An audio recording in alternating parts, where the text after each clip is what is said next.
vamos ler Êxodo, capítulo 9, a partir do versículo 8. Nós chegamos à sexta e à sétima pragas. Eu me lembro que eu inaugurei a primeira e a segunda, domingo passado, foi o presbítero Diego que deu continuidade, e assim nós vamos até que um dia vai chegar o sermão da 10ª praga, que é a mais intensa de todas. Deus enviou essas pragas como sinal vivo de que ele era Deus todo-poderoso e que não fazia a mínima diferença para Deus se havia outros deuses adorados no Egito. Ele é Deus e cada vez ele ia aumentando a intensidade dessas pragas, que muitas vezes chamamos de sinal também, de sinais também. Não havia poder no Egito capaz de fazer frente ao poder de Deus, assim como hoje não há qualquer poder, porque todo poder é subsidiário do poder de Deus. Não há poder que não seja por ele permitido. Se você veio à EBD, você escutou algo parecido com isso. Mas essa é a verdade que está na Escritura e aquela que nós podemos verificar no nosso dia a dia. O padrão de confissão e de endurecimento do coração de Faraó revela que o autor sagrado queria demonstrar, destacar que Deus é totalmente soberano em toda a criação e sobre todas as coisas. Ele governa todas as instâncias desse mundo e toda a criação é sujeita ao poder e ao governo de Deus. Não há nada que fuja a isso. O próprio Deus declara, inspirando o autor sagrado, qual é o propósito que ele tinha em tudo isso. E o propósito é que Faraó deveria ver, como está no versículo 16, ele deveria ver o poder de Deus. Por isso que o texto diz: em verdade, foi para isso que eu o mantive, falando para Faraó. Foi por isso que eu não destruí você. E ele completa: para mostrar a você o meu poder e para que o meu nome seja anunciado em toda a terra. Se alguém perguntar para você assim, por que Deus mandou 10 pragas sobre o Egito? A resposta está aqui no capítulo 9, versículo 16. Para mostrar o poder de Deus e para que o nome de Deus seja anunciado em toda a terra. É para isso. O próprio Deus manda que se escreva, que se registre aqui. Lá no livro de Provérbios, capítulo 27, versículo 22, nós vamos ler assim: mesmo que você moesse o insensato, como se soca o cereal num pilão, a tolice não se afastaria dele. Eu não sei se você já viu um pilão, né? Um pilão, você bota ali o cereal que você quer e você vem com uma peça de madeira arredondada na ponta e você começa a socar o cereal ali dentro.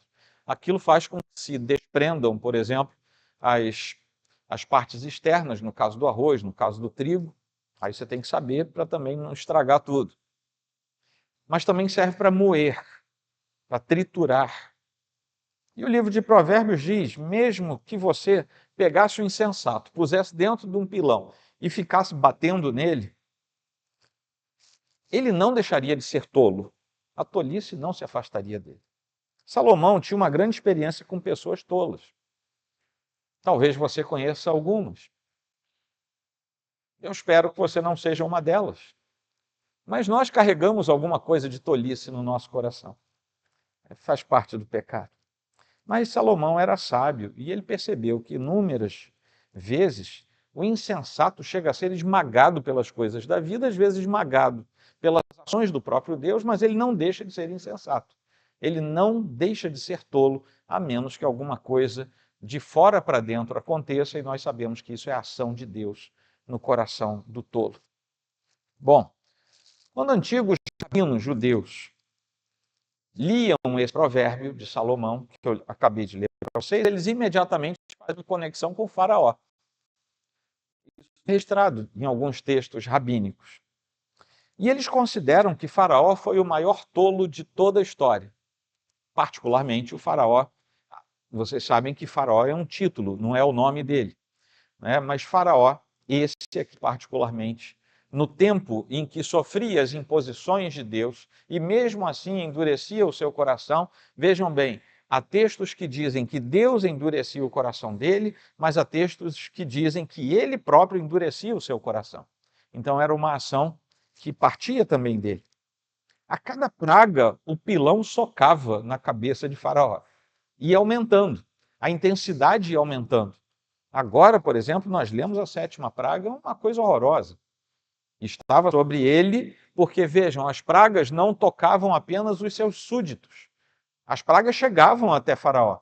As rãs foram parar na cama de Faraó, na panela de Faraó, não sei mais aonde, nos bens de Faraó. Os piolhos foram parar na cabeça real de Faraó. Ele também sofria as penalidades dos sinais das pragas, mas esses antigos rabinos entendiam que se você esmagar e castigar o insensato com os golpes de aflições e pragas, e você lhe der alívio ao levantar o pilão do almofariz, o nome daquilo onde a gente bate almofariz, exatamente por ele ser tolo e insensato, por causa da sua insensatez, ele não abandonará, porque ele se esquece de todas as pragas. O que eles queriam dizer é o seguinte: ele está apanhando, mas se você der um pouco de refrigério, ele esquece do que aconteceu e volta às velhas práticas da sua tolice. E nesse trecho aqui, mais uma vez, Deus demonstra o seu poder soberano, absolutamente soberano, incomparável em toda a criação. E ele está dizendo para Faraó: eu vou bater mais uma vez com um pilão. Vamos ver se agora você acorda. E no final do trecho que eu li, está lá escrito que ele voltou a pecar, endureceu o coração e voltou a ser o tolo que sempre foi. No primeiro trecho que nós lemos, que vai do versículo 8 até o 12, nós vemos a 6ª praga, que é a praga das úlceras. E às vezes você fica se perguntando que úlceras eram essas. Nós temos doenças no Antigo Testamento que não encontram uma tradução perfeita para uma língua moderna. Mas essas úlceras são usadas, inclusive, em outros textos bíblicos, quando Deus diz, olha, se vocês não me seguirem, eu vou mandar o crestamento sobre vocês, é a mesma palavra. Eu vou mandar úlceras sobre vocês, é a mesma palavra. O que nós temos aqui, alguns eruditos dizem, é que essas úlceras eram uma espécie de furúnculo, de pústula, que se espalhava pelo corpo da pessoa e ela ficava imunda, no caso da lei levítica. Ela era uma pessoa considerada imunda, porque aquilo era transmissível, aquilo era contagioso. Nós não saberíamos dizer que tipo de doença é aquela, mas talvez um prurido, uma coceira intensa que causava grande sofrimento nas pessoas. Vocês imaginem uma nação inteira sendo acometida de uma hora para outra com doença contagiosa, altamente fétida, altamente feia, e o próprio monarca, Faraó, está lá. Os magos, coitados, que Faraó chamava, venham aqui imitar o que esses hebreus fazem, que eles não conseguiam mais, nessa altura do campeonato, fazer nada, a não ser estar ladeando Faraó, talvez ali num apoio moral, porque eles não conseguiam fazer mais nada, desde algumas pragas anteriores. Mas agora eles também tiveram que sair correndo, porque as úlceras estavam tão intensas neles, que eles tiveram que sair da presença de Faraó. Aquilo devia coçar, devia incomodar, era uma coisa horrorosa e toda a nação estava acometida daquilo. Aquilo era demonstração do poder de Deus. Eu já falei para vocês que eu não vou ficar aqui comparando, dizendo venceu o Deus tal, o Deus fulano, o Deus beltrano, para cada uma dessas coisas. Para a doença, para a coceira, para a água, para o piolho, para o carrapato, tudo tinha um Deus no Egito. Aqui também, vários deuses do Egito poderiam ser denominados para cada uma dessas pragas. E Deus estava, sim, também dizendo na cultura daquele tempo: pois bem, essa lista de deuses, eu venci todos eles dessa vez. E que venham outros, e ele venceria. Mas não é a finalidade nossa aqui, nessa série de sermões, trazer esse tipo de informação. Nós queremos extrair o que é que Deus queria mostrar. Nesse capítulo, ele entrega o jogo, ele diz o que ele queria. como eu li para vocês no versículo 16. As coisas estavam começando, nessa sexta praga, a assumir um caráter pessoal.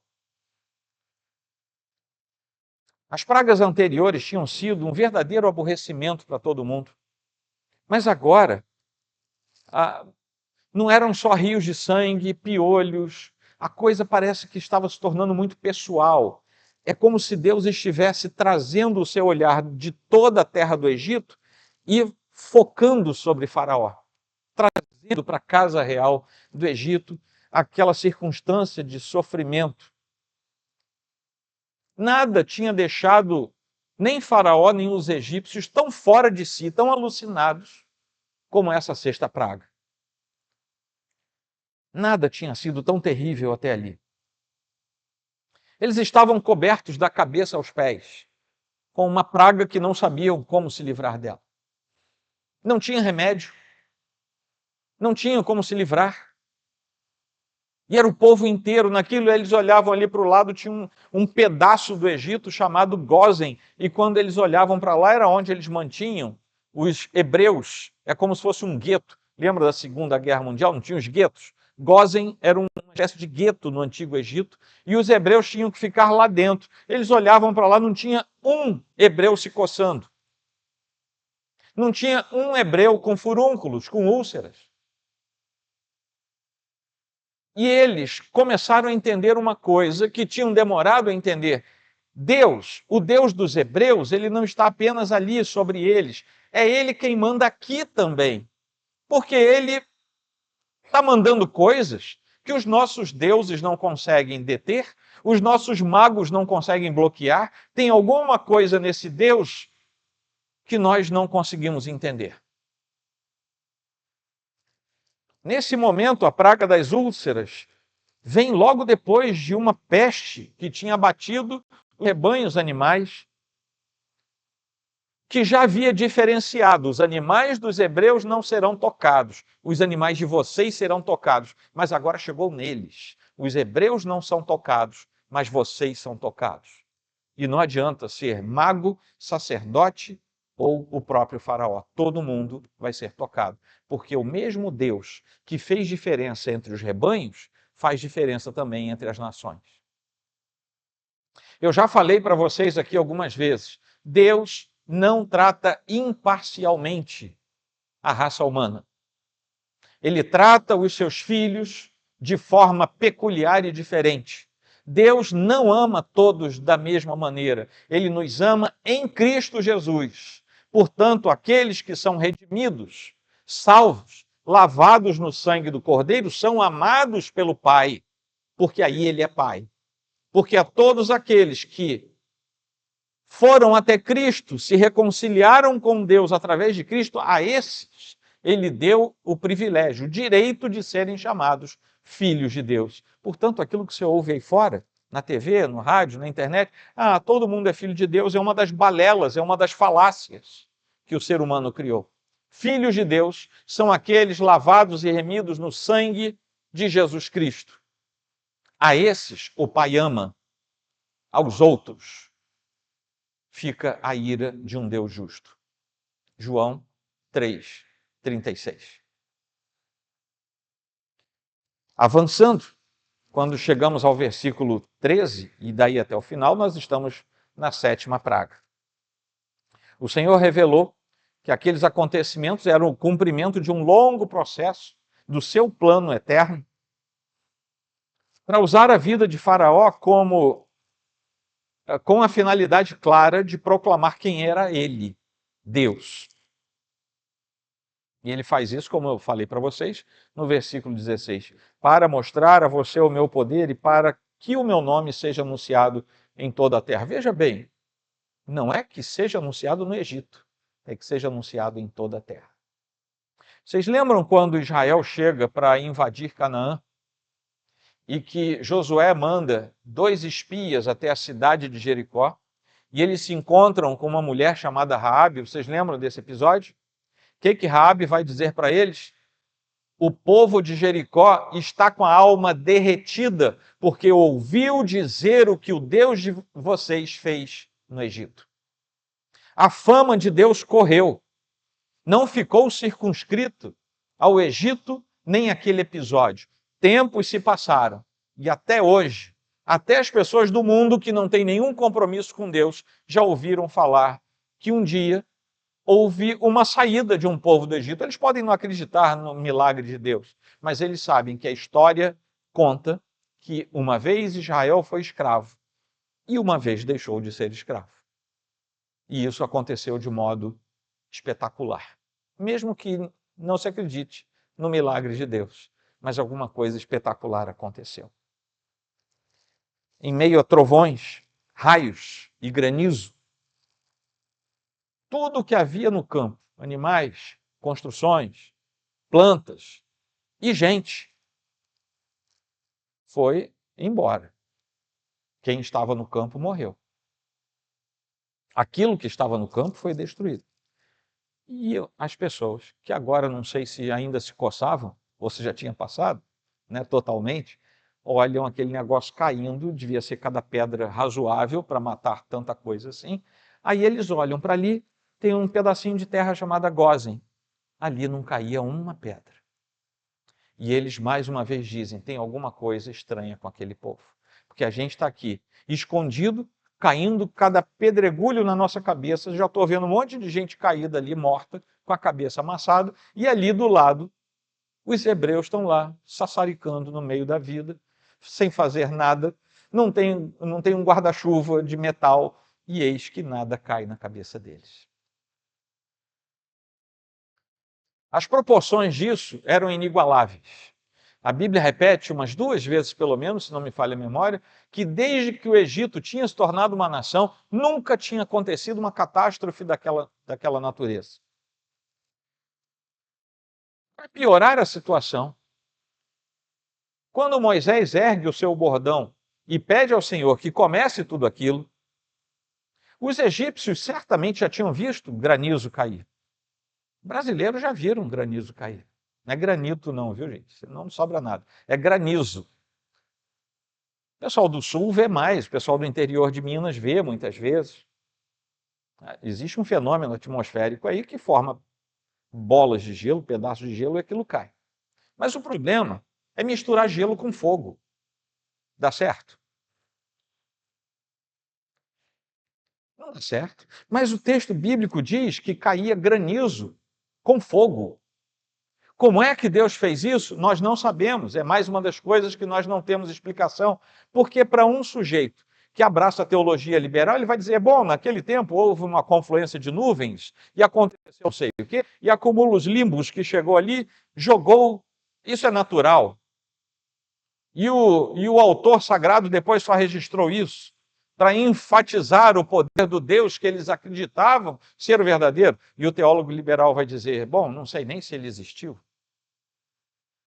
Mas aí como é que esse infeliz do teólogo liberal vai justificar que um fenômeno natural jogou gelo e fogo juntos, da mesma nuvem? Nuvem cospe fogo em alguém? É Deus mostrando, quando eu faço o que eu quero. E eu faço para mostrar a vocês quem é o Deus que tem poder. E isso vai ter que ser espalhado em toda a terra. Faraó continuava com seu coração distante, porque versículo 12 e versículo 35. No 12 diz, o Senhor endureceu o coração de Faraó. No 35 diz, Faraó de coração endurecido. O Senhor endureceu, ele próprio tinha o coração endurecido. Numa alusão a outras passagens, esses 2 versículos aludem a outras passagens que mostram a soberania de Deus sobre a vontade humana, no entanto, sem anular a responsabilidade que cada um de nós carrega.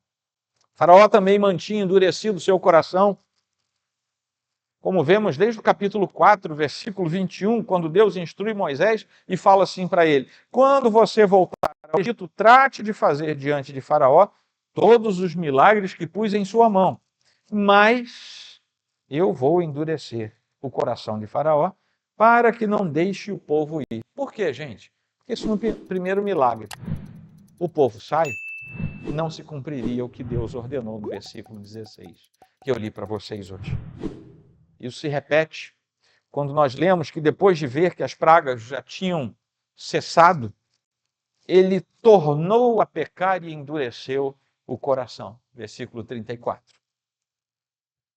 Só que foi exatamente nesta praga que pela primeira vez nós vemos o relato de que alguns dos oficiais de Faraó estavam temendo ao Senhor.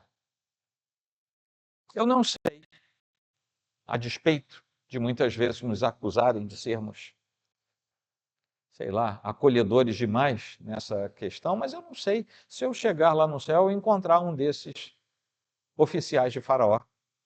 Eu não sei. Quem sabe do coração é Deus, não sou eu. Mas eu sei que alguns daqueles oficiais, diz o texto bíblico, que temiam ao Senhor e não deixaram que ficasse nada no seu campo. Guardaram tudo, nem gente, nem animal. O Senhor salvou a vida daqueles que estavam ali, porque temeram ao Senhor. Amém, queridos? Essas são as duas pragas. Agora vamos ver o que a gente pode aprender com elas. É muito bom sabermos as histórias da Bíblia, e temos que saber. Mas não saber história por história. Precisamos saber o que é que Deus está nos comunicando através daquilo. Primeiro, irmãos, temos que falar sobre a soberania de Deus contra e a ira de Deus. A soberania e a ira de Deus que se levantam contra o pecado. Deus não tolera o pecado. As pragas são manifestações da ira de Deus contra o pecado e contra a rebelião, tanto de Faraó quanto do próprio Egito. Isso aponta para a ira de Deus contra o pecado. Deus não tolera o pecado. Por isso ele mandou Jesus, para nos livrar dessa sua ira. E tudo isso é revelado claramente no Evangelho, e que vai tornar, por isso mesmo, a obra de Cristo na cruz absolutamente essencial. Se nós virmos o que diz Romanos 1,18, aliás, é a outra série que nós estamos pregando este ano, diz assim: a ira de Deus se revela do céu contra toda impiedade e injustiça dos seres humanos, que por meio da sua injustiça suprimem a verdade. Ao mesmo tempo, no mesmo livro de Paulo, escrevendo aos Romanos, ele vai dizer no capítulo 3, versículo 23, pois todos pecaram e carecem da glória de Deus. Nós estamos na mesma situação dos egípcios, até nos encontrarmos com Deus. Eu não sei da condição dos corações aqui. A Bíblia diz que até o nosso próprio nos engana, quanto mais dos outros. Eu não sei como é que está o seu coração, não sei como é que está a sua relação com Deus, não sei se você é lavado no sangue do Cordeiro, não sei se você é filho de Deus, e isso não tem nada a ver com você ser batizado nem membro de igreja. Você pode ser um membro de 30 anos de igreja e mesmo assim o seu coração estar longe. Mas o fato é que a advertência do Senhor continua mesmo. Todos nós pecamos e carecemos da glória de Deus. Isso só é resolvido na nossa vida através do sacrifício de Jesus Cristo. Se o sacrifício de Jesus Cristo ainda não agiu em você, você continua como pecador carecendo da glória de Deus. E se você fechar os olhos hoje, você não verá a glória de Deus. A segunda coisa é sobre o nosso próprio coração. O que nós mais vemos aqui nas pragas é a respeito do endurecimento do coração de Faraó. A dureza do coração dele é um lembrete constante, vívido, da nossa incapacidade como seres humanos de nos submetermos a Deus, a menos que haja uma intervenção divina. Nós só nos submetemos a Deus se Deus primeiro intervir na nossa vida. Nós não vamos até Ele, nós não dizemos, Senhor, eis-me aqui, a menos que Ele primeiro transforme o nosso coração.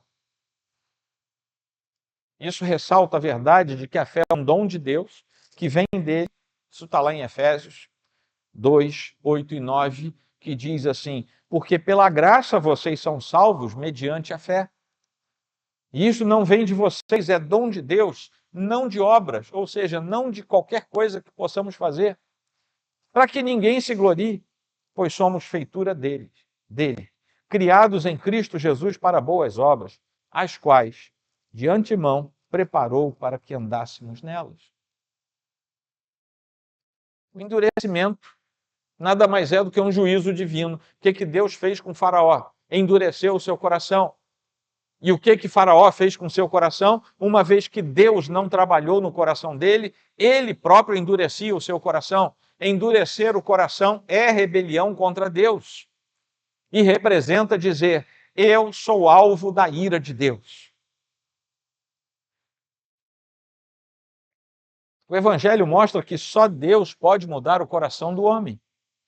Aquele coração de pedra em coração de carne, para usar nomenclaturas bíblicas. Quem fala isso é o profeta Ezequiel, lá no capítulo 26, quando ele diz, eu lhes darei um coração novo, e porei dentro de vocês um espírito novo, e a partir daí ele vai falar que vai tirar o coração de pedra e colocar no seu lugar um coração de carne, ou seja, vai tirar um coração autômato de alguém que anda tolamente para longe de Deus, endurecido com relação às coisas de Deus, e vai colocar um coração verdadeiramente humano, capaz de perceber a voz de Deus, e Deus fala, transforma esse coração, e por isso ele é transformado. Amém? Tem mais uma coisa para falar? Sim, tem mais uma meia dúzia aqui. Então prepare o coração. Só Jesus liberta. Vejam bem, tudo que eu estou falando tem conexão com os conceitos que estão por trás desse texto que foi lido. Assim como Deus libertou Israel da escravidão em que o povo estava, lá no Egito, e para isso ele fez atos poderosos, transcendentes, metafísicos, espantosos acontecerem. Jesus Cristo é aquele que liberta o seu povo da escravidão do pecado. Um povo escolhido por Deus desde antes da fundação do mundo. É povo de Deus, mas não sabe que é povo de Deus até Jesus Cristo ser manifestado ao seu coração.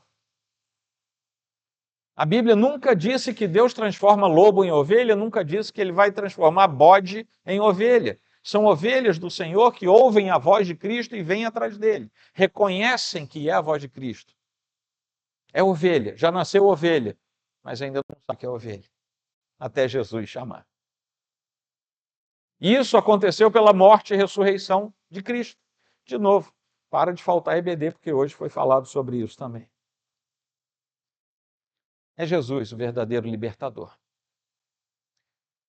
Eu falei para vocês de João 8:36, se, pois, o Filho os libertar, vocês serão verdadeiramente livres.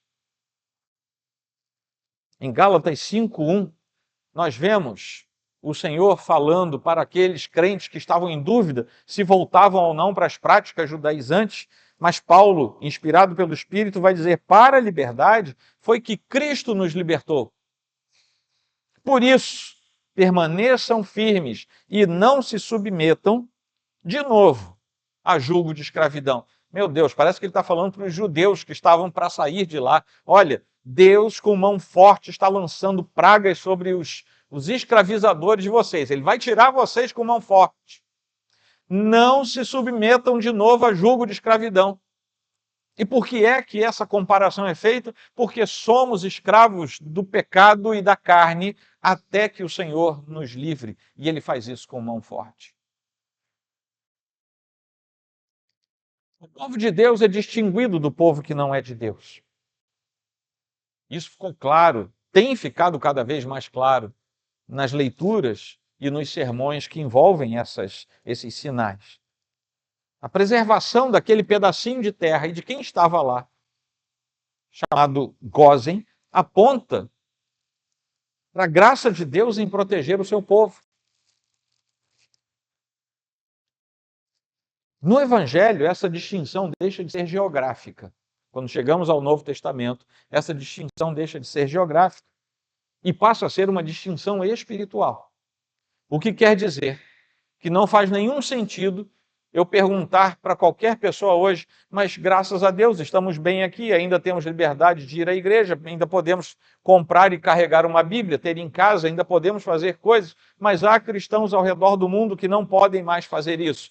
Hoje não é geográfico, hoje não necessariamente é físico, hoje está no âmbito espiritual. Corações livres pelo poder de Cristo são livres para a eternidade com Deus, mesmo que no intercurso desta terra, deste tempo natural, alguns dos nossos irmãos façam parte do que chamamos de igreja sofredora.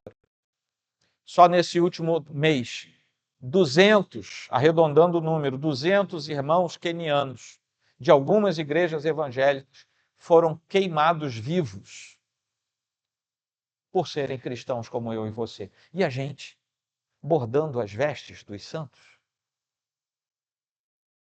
E a gente sem se importar com a alma perdida ali fora. Nossos irmãos, pelo simples fato de terem dito, sou filho de Deus e não abro mão disso, então tudo bem, mata e queima. Pior quando queima vivo, como foram esses irmãos.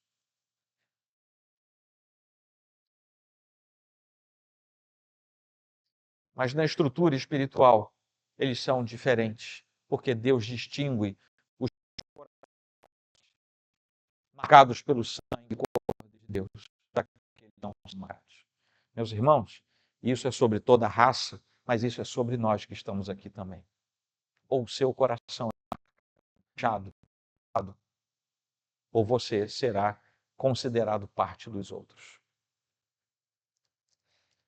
Já não existe nenhuma condenação para os que estão em Cristo Jesus. Deus separa. Não há condenação. Romanos 8:1. 1 Tessalonicenses 1:10 já diz assim, para guardar dos céus o seu Filho, a quem ele ressuscitou dentre os mortos, a saber, Jesus, que nos livra da ira vindoura. Somos distinguidos. Haverá um julgamento eterno. Ano passado a gente trafegou em Apocalipse aqui. Haverá um julgamento final para a eternidade. É ali que vai fazer diferença ser ou não ser de Jesus Cristo. Aqui, às vezes, as pessoas levam como se fosse tudo muito normal. Mas vai haver um dia em que não terá volta. É como aquele general romano que chega no rio e diz: Alea iacta est, a sorte está lançada. E ele atravessa o rio Rubicão e entra em Roma. Ele vence, até que um dia ele próprio foi assassinado.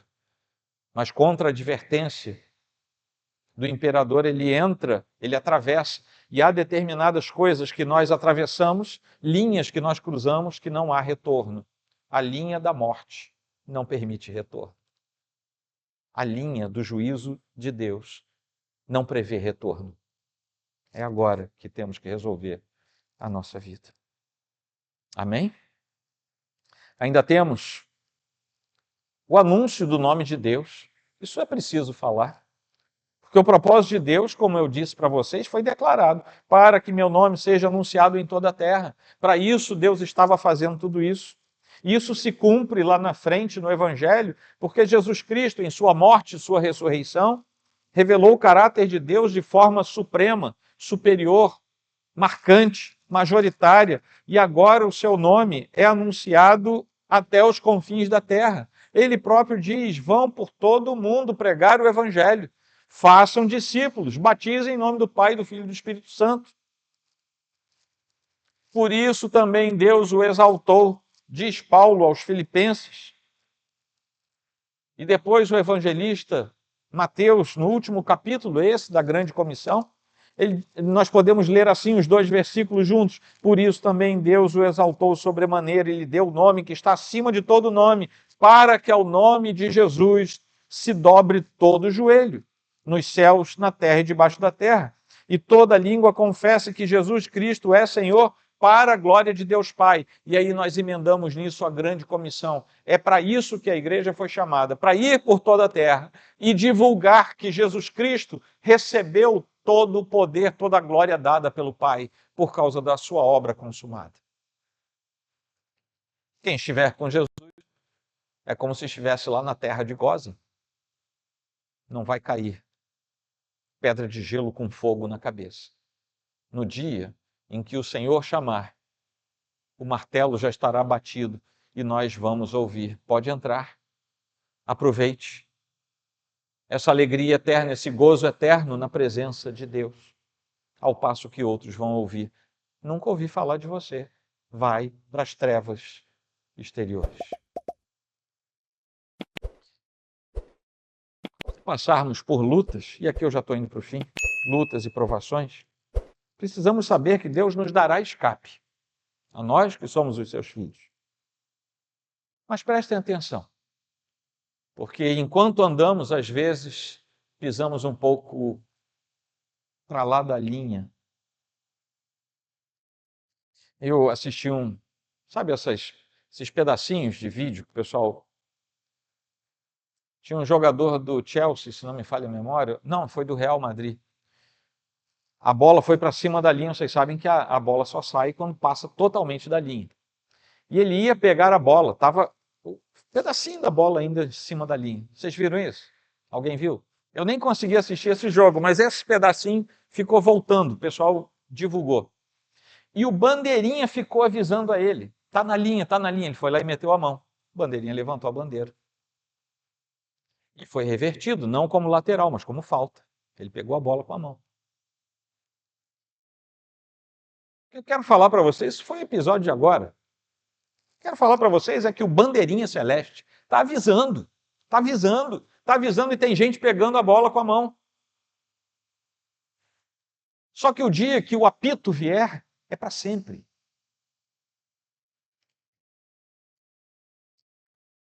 Quando nós passarmos por lutas e provações, talvez seja Deus dizendo, eu estou disciplinando vocês para trazer vocês de volta, antes que o apito final toque. Se nós formos disciplinados por Deus, não sejamos pessoas como aqueles sobre os quais os antigos rabinos advertiram nos seus textos. Porque muitas vezes a aflição, as intensas dificuldades da vida, são nada mais, nada menos do que o amor de Deus por nós. Antes que o apito toque. Precisamos ser corrigidos, e a palavra de Deus diz que Deus corrige e disciplina o filho a quem ele ama. Não sejamos como aquele faraó insensato, que quando a coisa melhorava, ele voltava, pecava de novo e fazia tudo outra vez. Precisamos aprender. Diferentemente de Faraó, precisamos aprender. Quando formos aliviados, não vamos nos esquecer, essa é a palavra, esse é o verbo que o autor usa. Ele se esqueceu do que tinha acontecido e voltou a pecar. Não vamos nos esquecer da disciplina amorosa de Deus, porque antes sermos disciplinados aqui do que não termos a entrada na vida eterna. Não vou entrar aqui nas questões teológicas da soteriologia, apenas nas advertências que vemos na Escritura. Amém? Finalmente, o propósito universal de Deus.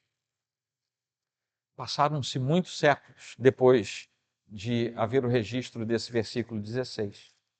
Aí Paulo vai dizer sobre este exato episódio, lá em Romanos 9, 16 e 17.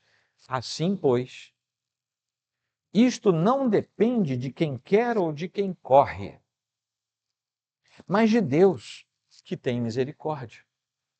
Porque a Escritura diz a Faraó, foi para isto mesmo que eu levantei, para mostrar em você o meu poder e para que o meu nome seja anunciado em toda a terra. Como é que começa o versículo 16? Não depende de quem quer ou de quem corre, mas de Deus, que tem misericórdia. É diante desse Deus que nós estamos hoje. E sabe o que está sendo derramado aqui neste lugar hoje? Misericórdia de Deus. Não depende de mim, não depende de você. Depende da misericórdia de Deus. E ela está sendo derramada aqui hoje. Amém, queridos? Vamos ficar de pé. Inclina sua fronte, por favor, vamos fazer uma breve oração.